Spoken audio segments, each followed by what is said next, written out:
Устните на пациентката преди поставяне на филър 0,5. Не, между другото беше малък и минава бързо.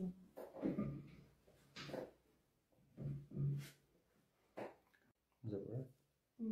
Не усещам.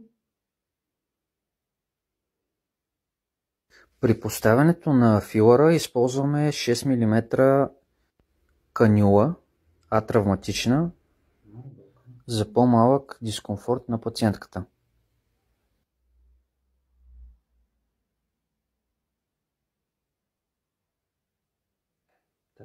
Нищо не усещам.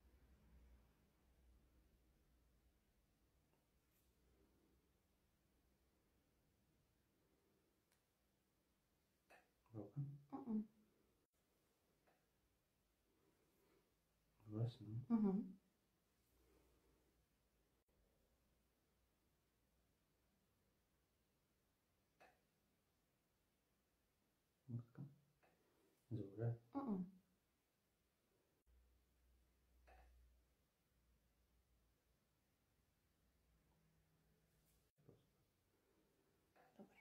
Така ми харесва.